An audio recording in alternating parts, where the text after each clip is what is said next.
Tabos husband material gambo Jondi mnango gamba chi blood. Twakulabye wavudde n'okola statement etasanyusizza abantu n'akamu. EddyKenzo omulina ku busungu kiki? Tasanyusizza abantu ekyo kyamu kikyuse mpozi gwe twasanyuse. Gwe twasanyuse ne ngatoddeyo gamambu abantu ebyawa. Do you know how many people are happy? Abantu basanyuse bangi zene simu zola zivugano. Yeah. Inbox yange eri full abantu kunnebaza nti navuddeyo nenyimirira strong. Ate nze nayimiridde ku lwa ggwanga kuba abantu bonna industry nona yali atya okukyogerako. Omanye Katonda bw'abanga blessinga obanga yagala okuwa ekintu abaako gyakiyisiza. So Katonda bw'abanga yakwata kando n'agikumira kuoyo n'agigamba ekoleze candles endala n'atakikola. So awo Kenzo abalidde mu Katonda olukwe. Bwetutunulako emabega tulaba nti EddyKenzo azze akusupportinga all way. Azze akusupportinga from all way. Why that statement? No, we supported each other by the time we are all struggling. Because we met nga buli omu ali nobody. Netwe supportinga. Yes, yansooka okukimakinga and of which yeyo rule weba in everything wabeerawo asooka. Okitegedde, you can't make it the same time. Okitegera, which is okay. Naye we've been supporting each other. Yeah, for that case. Bwavudde kuba nti contacts tasharinga contacts n'abantu bamwe oba na mikwano gye most especially abayimbi problem yavudde. Yes, definitely, because nga we na regulating nze ensonga. Nabagambye nti, for example, for the last 9 years we have not had any big nomination. Okitegera okuva mu nomination ya BET gyafuna okitegera nenga bw'otunuulira abayimbi b'abantu bambi they have done a lot. Bakoze bayimba abano balaba bonna nakyogeddeko bazawi ba Spice Dana ba Shiba ba Fiki bakola nnyo okitegeera abaana bangi naye nti ye bwe yafuna contacts ezo yazeesigaliza. I'll be honest, yazeesigaliza antugezezaako okuzimujjako okitegedde okuzimusaba in all possible ways. Ne munange musajja nga buli omusaba yeyongerayo bweyongezi. Tuddeko mu buntu. Wali omutuukiriddeko personally n'omugaa nti munnaye ekyo kyobuuza gwe kyogamba nti I can just come out nenkola statement. Not only me. Ate enkiiko nze nakoze nakyabuzira nnyo nti enkiiko zibadde zituula bbali. Omusajja yagaana. Musajja nange namugezaawo ndage okulaba seba abantu nga baweze. Ko si kwabya kwogera mazima. It is the truth. Let's assume nti omusajja ono avuddeyo ne bakuwa contacts ezo. Otusuubiza nti wali ogenda leeta oba wali ogenda leeta Grammy Awards yonna. Gwe omuntu muwe contacts ebisigadde bireke. Okitegedde. Gwe muwe ekyo kikuveeko nti nkoze eki. Naye ate bw'olemera ekyo kibi. Okitegedde. Ekyo kibi obuzibu kulemera. Ebisigadde ebya outcome ebyo Katonda akola ki? Yamanyi kuba nagambye nti twandibadde tuyina international awards nyingi. We all can't fail. Nti kati for example kati nga ye yafailinze wali. Twandibadde tugamba nti naye ate gunya naye ali wali. Otegedde. Eri tuyina essuubi. Okitegedde. Ne Fiki naye ali eri. Otegedde bigeye naye ali eri. So tubange gwanga liyina essuubi mu bantu baki bangi. Okitegeera. Definitely obanze oba omuntu yena anybody can. Okitegeera kankubulire ku nsi kuno omuntu atalina mukisa yo yekka afudde. Njagala okimanyi. Era togamba nga omuntu nti emikisa gye gikoze eki? No. So kati gwe to predictinga anybody can do it. Big ayuna awards maker. Gamba zikyasooka olondemu essaawa zino tuli ku bintu essaawa zino no first listen to me unless nga naye tofollowinga byobuuza. We are talking on international awards. Okitegedde complain gye tuliko ffenna ti omusajja yalemera contacts. Okitegedde yalemera connections. Ate Katonda bwe yajja akuma kando ye okitegeera ne tuteekawo candles endala ffe naye omusajja tayagala kussaako muliro alowooza ye yegenda kuzikira. Okitegeera naye nga bw'okuma kando emu endala tezizikira bro. Nange mba mukyamu okitegeera. Big eye oyina awards omuntu yina yandisaanye okumanya. Anti kati munnange bw'oba nga wategedde kye nagambye nti naffe abantu abayimbi abalala if at all nabo basobola okurepresentinga okitegeera bo badde connections ezo okitegedde nabo ugamba obangambe bateekayo nawe batunda okitegeera nenge tufuna hopes kuva mu bitundu ebyawa oba gane mu bantu abalala kitegeera nti if we fail here there if we fail here there okitegeera gwe maki kitegeeza okubanga BET tetudanga mu kufunayo na ka nomination konna emyaka mwenda gokimanyi just kale ka nomination not even a win to be honest gwe kirowoozo ekulabe ku bayimbi abali mu Uganda ne content gwe bayina badadi Andre bakuba okitegeera nze nkubula because gamulimu ne music gula epas bakuba okitegeera bantu bangi bakuba man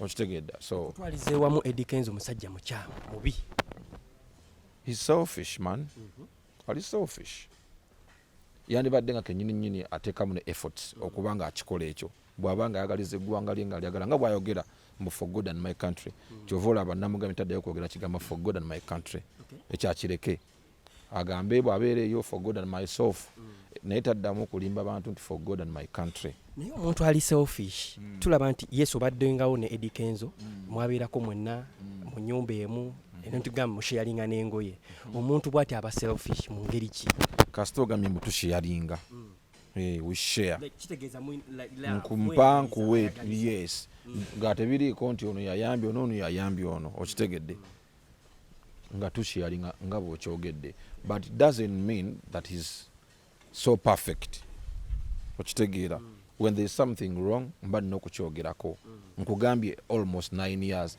do you know what we call omuntu okuba patient for the last 9 years nga yetukyogerako okitegedde naye nga abantu bakiraba boogerewo nzi just nvuddeyo buvinga omuntu ali open saa kubeera fake man nvuddeyo nga ali open neŋŋamba sebo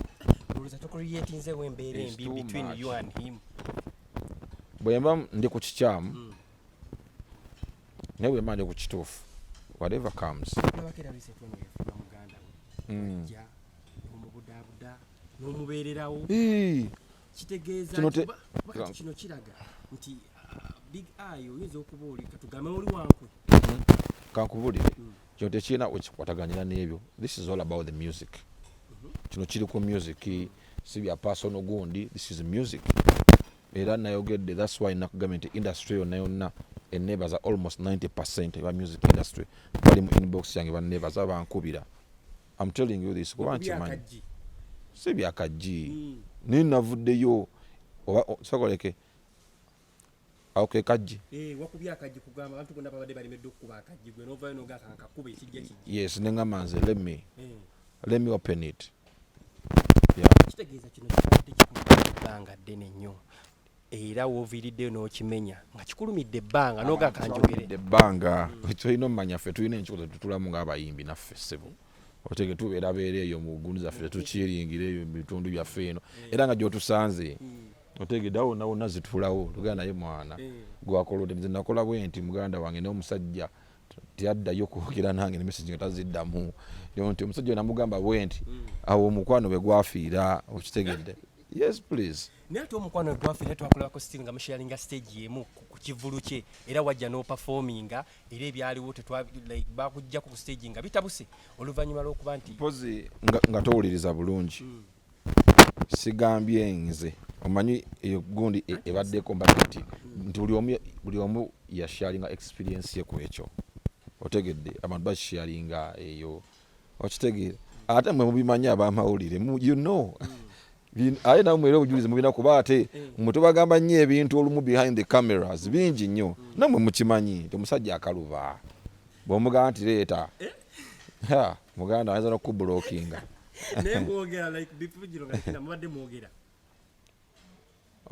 era kati nga boolaba kati tuvadde nga tuvudde mu Christmas season mu festive season nga definitely nze nange mbadde busy naye ng'ali busy mu bintu okitegeera yeah big eye enkolagana yo n'omusajja oyo egenda sigalawo kubanga tulaba kintu kino kye wakoze wasibyero si byakusiba lo naawe kiki ekyokusiba lo wano kiki lwaki muli batiitiizi kale kiki ekyokusiba lo wano mba okusiba lo mu kiki mbokati yali untouchable tosobola mugambako ngolwaki simugambako waapi wewe kati ate bw'oba ogamba nti okoledde eggwanga nga tolina bantu bowa nga tokoleza candles ndala ng'akabiri tikaliwo kamu ne bakoleza eyo nga ne banno muli awo otegedde ne baziteekawo bati nga tosaako olowooza eyiye genda kuzikira eryo ggwanga.